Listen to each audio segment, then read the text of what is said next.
Hello, my YouTube world. It's Johnny Mo coming to you with some office talk. I usually do film in the office, but today I want to actually label this office talk.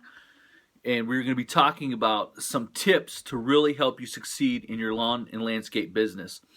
When we're talking about referring to office talk, in particular, I want you to create some habits that will cause you to be successful in knowing your numbers, paying your bills, and really knowing what you're doing. Because this time of season, and I understand, guys, the phone is ringing off the hook. You're just going after it, 100 full. The grasses are growing. You're overwhelmed. It's raining. You can't seem to get it all done. You're barely getting done at the end of the week. You're working Sundays now, and you're just going crazy. You're trying to get your billing out. Billing's coming back in. It's just a crazy time of the year. And these are the times of the year where we make our biggest mistakes. We do not seem to make logical choices. You know, right now, you could have a mower go down and you can't be without your mower, so you're buying another mower and you don't even know what you're doing. You've got things, and then when things finally cool down, all of a sudden, the decisions you've made in 10 minutes that it took to buy the mower, you find out now you're going to be paying for this mower for the next 3 years. And different things like that. So what I want to do is I want to go over some things that I do that I think that are really relevant and believe that can help you sustain you in business and really help you. So one of the first habits I do is every Monday morning I get up, I come down here in the office about 6:30 in the morning, and I pay the next 10 days worth of bills. So what I do is I pay from that Monday to the following Wednesday.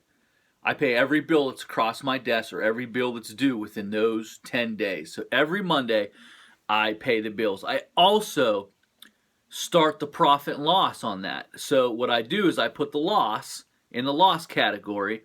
So whatever those bills were, whatever that bills were for the week, say it was my electric, all of that, I consider that to be a loss. And I want to tell you why.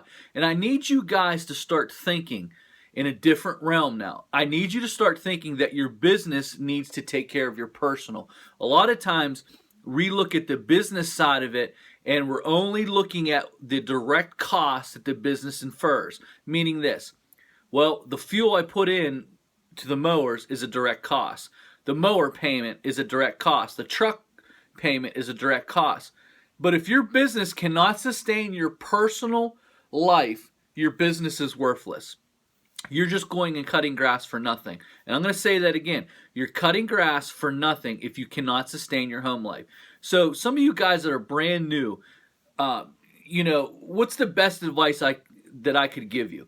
I used to struggle with this, and I used to say the same exact thing that everyone else would say. You got to go out there, and you got to knock on doors, and you got to put flyers up, and you got to do.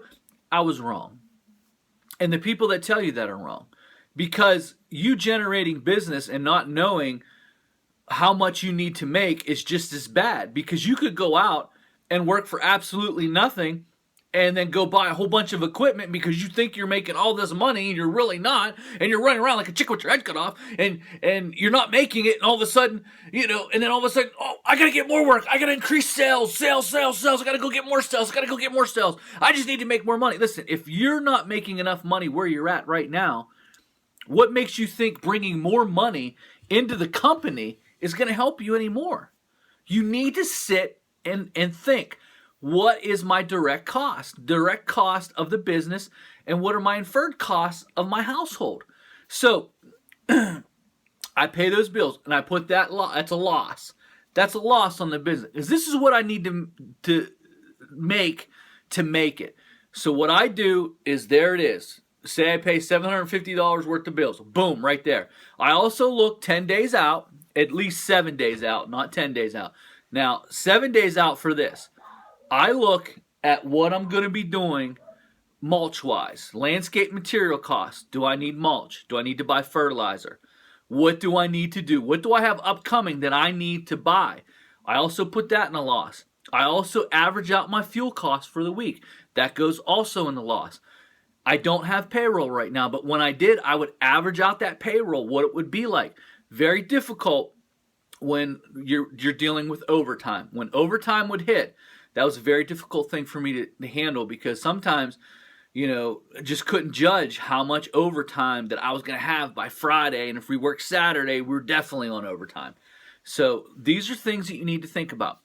So what are the fixed costs of your inferred from your household and your direct from your business? That all has to be lumped in. Your business that you're in right now, you got to look at it. It has to take care of your personal side, whether that's your personal car payment, whether that's your water bill, your heating bill, your cable bill, all the bills that you are directly responsible for. Those bills have to be paid somehow. Even if you're just starting out, those bills have to be paid. Whether that's you work a job at night and you mow during the day, or you fertilize, or you do whatever you do during the day, those bills still have to be taken care of. You cannot ignore those bills and then all of a sudden come over here and expect to succeed, because your whole life is going to fall apart around you. So you got to take all of the cost of that and break it up and figure out how much does it cost to run your business. This office side is the most important part. Sales aren't the most important part. Sales is an important part because without sales, you don't have anything. But I believe it's easier to do the selling part of it when you know how much you need to make, when you know how much work you need to put on the books to take care of yourself for a year. And then eventually when you get rolling, how to set yourself up to be 6 months out, meaning you have enough money to have covered for 6 months in case some slow times, sales aren't going good, landscapers aren't coming in. One of the hardest things to do, and one of the easiest things to do is to get mowing. One of the hardest things to do is to build up a clientele with just landscaping only without the mowing. Very difficult to do. But once landscape's established and you've got yourself a customer clientele that you have maintenance that you can continue, it's a very good idea to go to and get in on that side of the business. Because if you miss mowing during a week, you go 7 days, 8, 9 days. That 9th day, the lawn is it's just difficult to make any money on that lawn. Unless it's, if you're cutting a real crap lawn that doesn't get very high, you can handle that lawn. But if you're cutting a high-end fertilized lawn, and if you have fertilized guys like we have around here, the guys are just ridiculous. And here, I'm gonna caveat in this. I'm gonna teach you guys right here. A little Johnny Bowie tip right here, baby. I'm gonna teach you how to handle the fertilizing guys in your neck of the woods. The fertilizing guys can give a rip less about your mowing schedule and what you want to do. They could give a rip less. They're gonna come in here. They want to make it green. They want to kill the weeds. That's their job. That's their business philosophy. That's fine. But if they will not work with you, I'm gonna teach you right now how to strip a lawn. So what happens is, in the springtime, you do not need 1 pound of nitrogen per 1,000 square feet to make a lawn green and to keep longevity in a lawn. The best thing you can do for a lawn is side discharge a lawn, fertilized lawn that is, that's got maybe 3/4 of a pound, maybe a little bit above a half a pound, maybe 0.60 of a pound of nitrogen. Because when it rains, and if there's a thunderstorm in the area, you're going to get some minerals from the rain. The lawn is going to do okay. But what happens is these guys come in here, they lose their mind. They're putting 1.25, 1.5 pounds of nitrogen per 1,000 square feet. And all of a sudden the lawn's growing a foot a week. And if you're tired of it, I'm going to teach you how to deal with it right now. Right in office talk. What you want to do is 1 week after you see the little post sign, you want to bag the lawn. The following week, you want to bag the lawn. It's stripped. 70% of the nutrients is now gone out of the lawn. That when I say bag, I'm talking about first cut bag, not knocking down the lawn and then bagging up the clippings, because those clippings get down in. You're putting that nutrient, and what it's doing is what happens is when the soil is full of nitrogen and it says there's too much, it pumps all that nitrogen right up through the blade. And the grass is growing. It's like you taking an abundance of vitamins. What happens when you pee the rest out? That's what it's doing. It's pushing those vitamins up. Get that stuff out of here. It's too much, way too much. So it makes the lawn grow real high. And all of a sudden, you're the one that's got to try to make it look right. But there's the Fert and Squirt guys are just pounding away at your lawns. And so if you strip it, here's the problem that's going to happen. Once you strip it, that's when diseases can move in because there's no nutrients in there. There's nothing to hold off an infection. It's like your immune system has been depleted. And having said that, that same thing with the soil and the lawn. Once you strip that, there's nothing in there. So you're going to have some issues. And you'll probably go back and forth. Hey, it's his fault. No, it's his fault. No, it's his fault. Now, if these guys would just be reasonable, put the right amount of fertilizer down. Don't try to kill the lawn. It's not a joke when it grows 1 foot in 1 week and you're sitting there and you got to try to make the lawn look nice. It's just not going to work. Boom. Okay, I gave you the tip. Strip the lawn, baby. Bag it up 2 full times after you see the flag. That's it. The lawn it'll slow down for you, but it will turn a little bit lime or green. It's not going to be as nice. You might have some issues that way. But you got to do what you got to do because just like they got to go make it green, you got to make it look nice. And it's your job to cut the grass that way. That's how you deal with the fertilizing guys. If they cannot be realistic in their approach and what they're putting down and they don't give a crap, then you don't give a crap. Hey, listen, if the customer comes out, hey, my lawn's not looking good, call your fertilizing guy. Anytime there's surge growth, it's been over fertilized. You do not want surge growth. Surge growth is terrible for a lawn. Terrible. It's one of the worst things you can do for a lawn. And if you see a flag in a lawn and the following week it's a foot high, that's surge growth. That means the fertilizing people could care less. All right, that's my tip. But getting back to office talk, I pay my bills for 10 days out, and I look at that week, and then I look at that week, and I say, okay, what other costs do I have? So I put those costs in the lost column. I transfer money into the account to cover all the costs for the week. That's including, and I do put in there, I'm going to take my family out, like tonight. It's a Sunday night. I'm making this video. We sat up there stairs a little bit ago. Hey, listen, we got a busy day on Thursday. Don't know how we're going to do it. We need to go out to eat. Okay, we're going out to eat. So I got that on a little notepad here.